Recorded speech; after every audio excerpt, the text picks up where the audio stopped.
That was a scary freaking voice right there. And it didn't even sound English.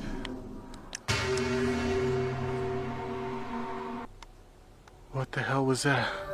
Oh my god! There she is! Oh my gosh, there's like smoke in the photos. What the hell is that?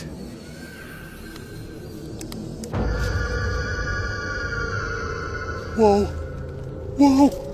There's a bunch of apparitions in that photo! There are shadows bolting all around me! Oh, god damn it! I'm out of here! I'm out of here!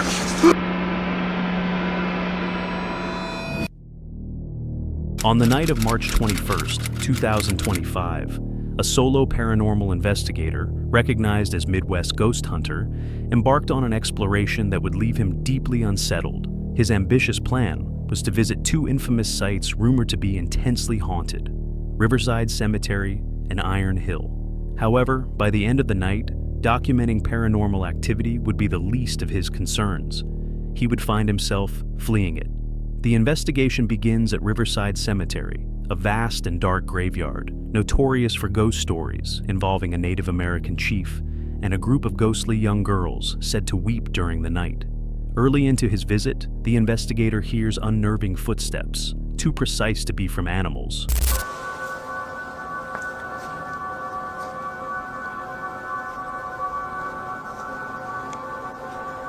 Not seeing any cold spots or anything yet. If there's anyone here, could you manifest yourself so I can see you?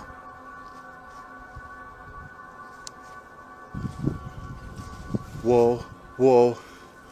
There's something over there. There's a cold spot right over there. What the heck is that? If that's you, could you come towards me? Or to the right? No. It just freaking vanished into thin air. Holy crap. Where the hell did it go?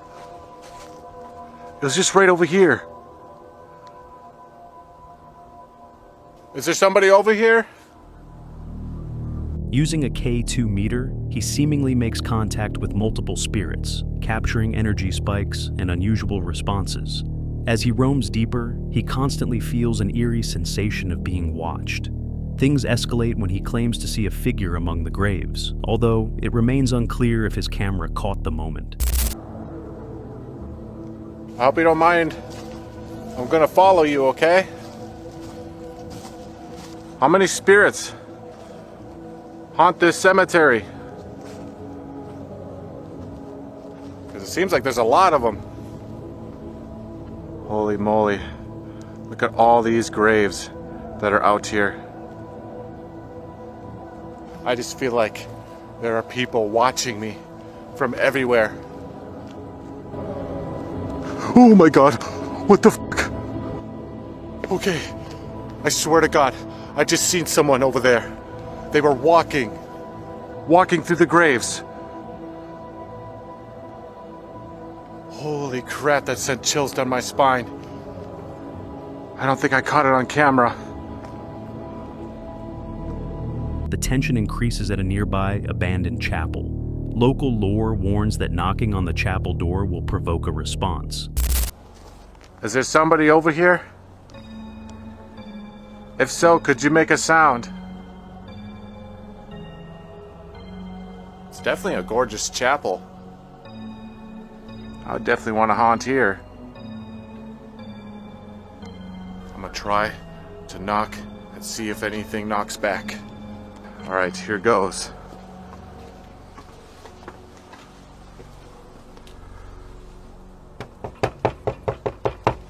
Anyone home?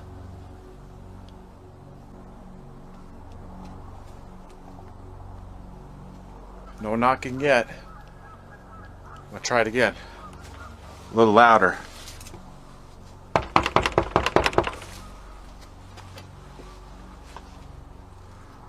If there's anyone in there, could you knock back?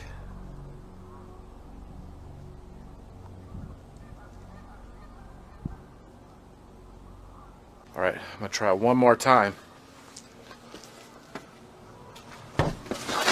Oh. Whoa. That was a thump. Oh, jeez. That startled the crap out of me. Thank you. After several attempts, a loud thump echoes back, startling him. Peering through the stained glass windows, he witnesses a faint flash of movement and hears subtle noises from within, deepening his fear. Later, at the ritual tree, a site linked to sightings of the Native American spirit, he encounters whispering voices in an unknown language. Pine cones are hurled at him, and at one point, something invisible strikes him. When he notices what appears to be a pair of glowing eyes staring from the darkness, he retreats respectfully, verbally apologizing as he backs away. Voice. No way. Is that the tree? That's the ritual tree. No freaking way.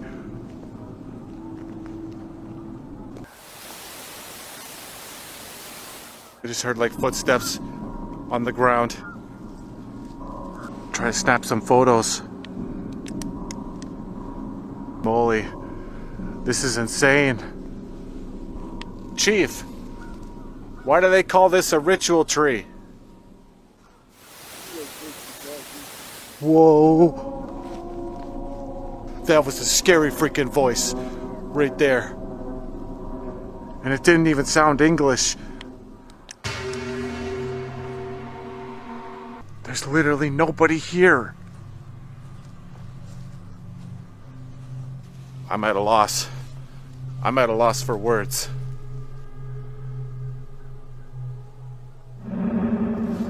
Ooh, what the f***? Alright, that freaking pine cone just hit me. I'm starting to feel like I shouldn't be here, so honestly, I think I'm gonna get the heck out of here. The second part of his night unfolds at Iron Hill, a site burdened by a horrifying history.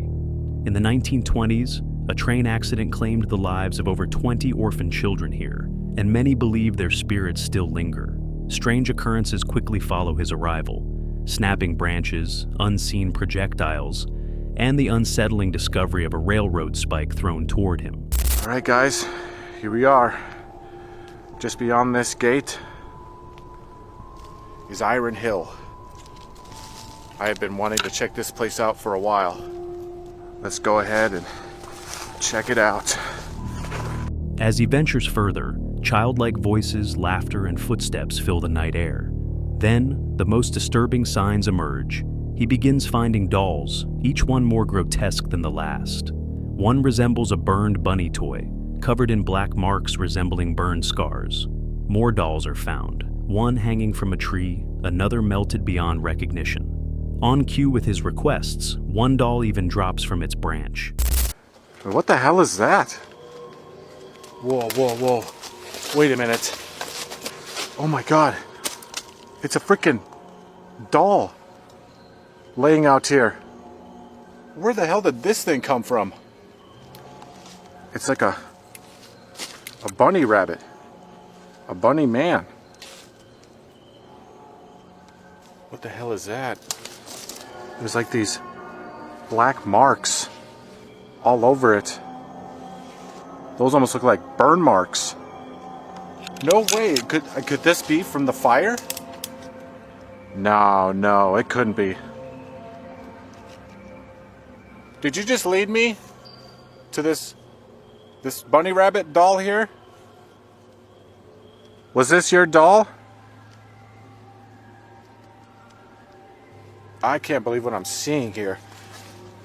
I just can't get over like these burn marks. Look, there's one right there too. I'm gonna dare you to knock it off of the tree. Oh god, where did she go? Shadowy figures dart between the trees, and his photos capture misty apparitions that vanish almost instantly. The smell of smoke becomes overwhelming. His camera, fully charged at the start, suddenly dies as a burnt mist hangs in the air, almost as if the past tragedy is replaying itself. Panicking, he sprints through the woods, not chased by wild animals, but by flickering shadows and disembodied whispers just outside the range of his flashlight. What the hell was that? Oh my god! There she is! Oh my gosh, there's like smoke in the photos.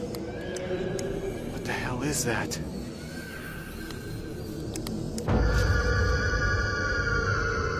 Whoa! Whoa! There's a bunch of apparitions in that photo! There are shadows bolting all around me! Oh, god damn it! I'm out of here! I'm out of here! Given the historical tragedies and the layered ghost stories tied to these two sites, it's possible that the energy left behind manifests through these chilling encounters. Whether paranormal forces or simply the weight of suggestion caused these experiences, one thing is clear. The investigator encountered phenomena that went beyond ordinary explanation. Was this merely an overactive imagination fueled by fear and folklore, or did the spirits of the past truly make their presence known that night? Let us know what you think in the comments below. Just a quick break. If you felt that chill, please hit subscribe. It keeps the horrors coming. Now, let's get back into it.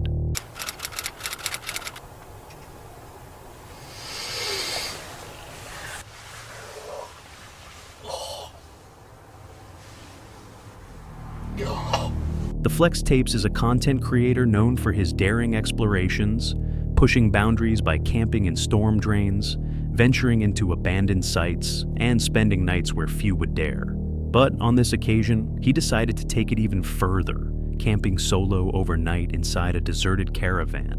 What he hadn't anticipated was the growing suspicion that he might not have been entirely alone. Tonight's camping place is an abandoned caravan.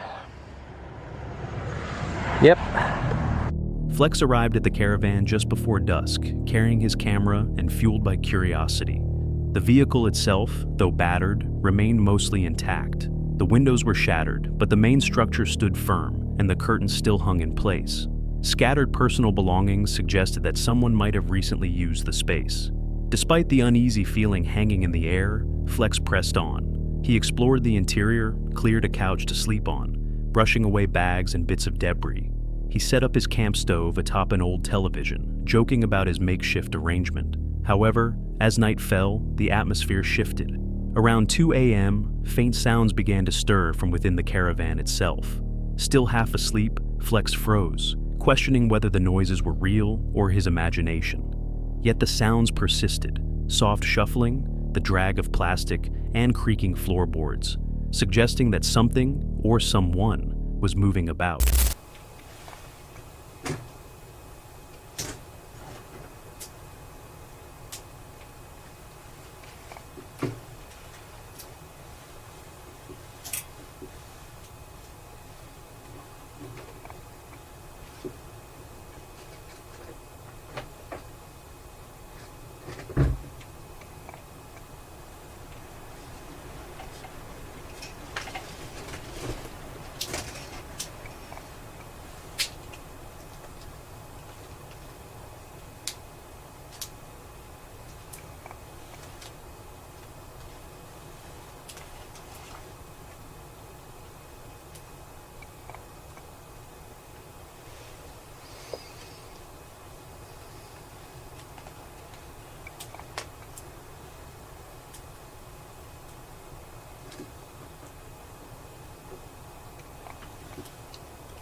Lying completely still, Flex continued recording, trying to capture whatever might be sharing the space with him. The disturbances came in waves, short bursts of noise followed by tense silence.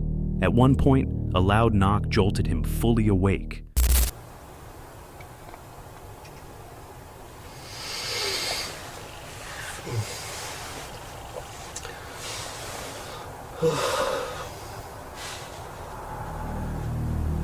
The next morning, he cautiously filmed the surroundings. Everything appeared undisturbed. No broken locks, no missing supplies, no visible footprints. Yet the tension lingered, heavy in the stagnant air of the caravan. Flex quietly packed his belongings. There was no dramatic climax, no clear answer. Only an overwhelming sense that throughout the night, he had not been alone. Could the unsettling noises and movements have been the result of a hidden squatter? Or was something far less tangible responsible? The absence of evidence and the lingering oppressive feeling suggest that the answer may lie beyond the physical, perhaps residual energy left by past occupants, or even something more unexplainable. Was Flex truly alone that night, or did something unseen choose to reveal itself only in fleeting whispers and faint movements? Share your thoughts in the comments below. What do you believe was really in that caravan? For years, Black Craig has been recognized for his breathtaking hikes, stunning views, and peaceful solo camping adventures throughout the Lake District. Yet, during one particular trip, a wild camp he once thought memorable took a dark and unsettling turn. A story he has only recently decided to share. The day begins much like many of his other adventures, cheerful, scenic, and filled with commentary.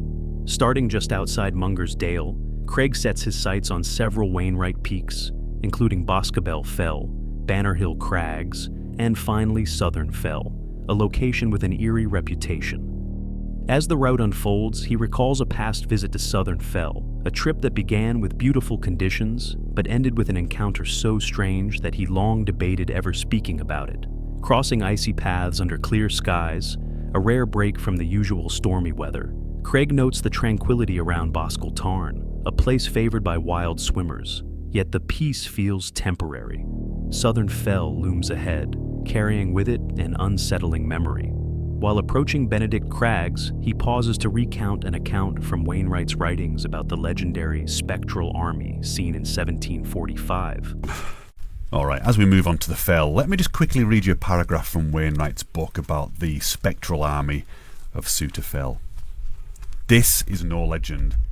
This is the solemn truth, as attested on oath before a magistrate by 26 sober and respected witnesses. These good people assembled on the evening before Midsummer Day, 1745, at a place of vantage in the valley to the east, to test incredulous reports that soldiers and horsemen had been seen marching across the top of Suter Fell. They saw them all right, an unbroken line of quickly moving troops, horses and carriages extending over the full length of the top of Suter, continuously appearing at one end and vanishing at the other, and passing unhesitatingly over steep places that horses and carriages could not possibly negotiate, as the bewildered observers well knew. The procession went on until darkness concealed the marching army.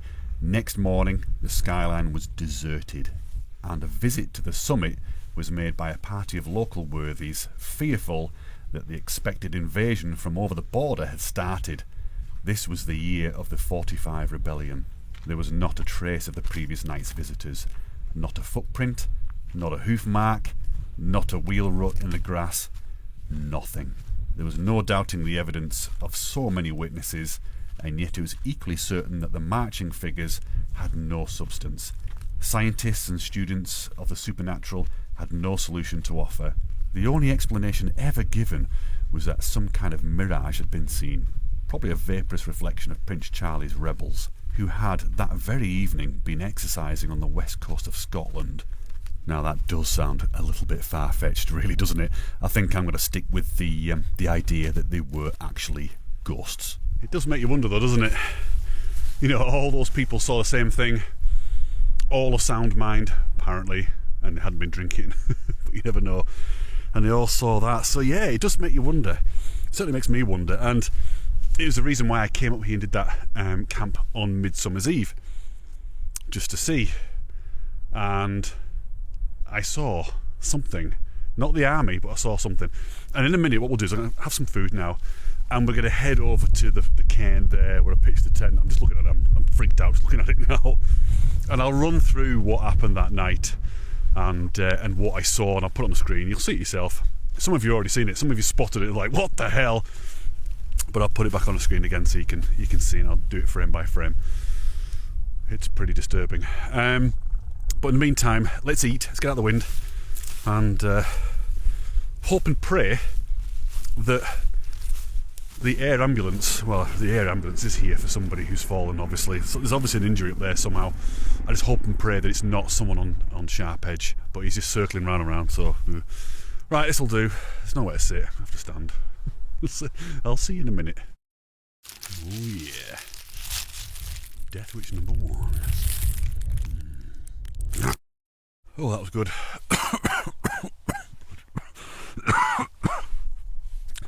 well, you know, definitely coming down with something. As I was eating my butties, I was just sort of looking over that way towards Great Mail Fell. Wonderful hill, actually one of my favourites now. I kind of poo-pooed it for years. But it just looks so bizarre. As he revisits the spot where he pitched his tent, Craig's demeanor shifts. There's no wind, yet he appears visibly tense, recounting how that night had been calm, until his return from a short scouting trip, when he spotted a figure standing next to his tent. At the time, he convinced himself it had been nerves or a trick of the light. But when he later reviewed his footage, the explanation grew less comforting. Right before the clip cut out, without any technical issue, a dark, tall figure could be seen standing beside his tent. It matched exactly where he had seen the figure in real life, though Craig still doesn't know what he encountered, whether it was a spirit, an illusion, or something worse. The experience left a lasting impression. Now, standing in that same place years later, he reflects on the unsettling atmosphere that still clings to the hill, even under the daylight. Given the historical accounts of spectral sightings on Southern Fell, Craig's experience seems to echo past phenomena reported centuries ago. Was it a product of psychological suggestion, a visual anomaly, or something far more mysterious tied to the land's history? Would you dare to spend a night camping in a place with such an unsettling legacy? Let us know what you think in the comments. Which story stuck with you? And have you ever experienced something strange while camping? Drop your story in the comments. We'd love to hear it.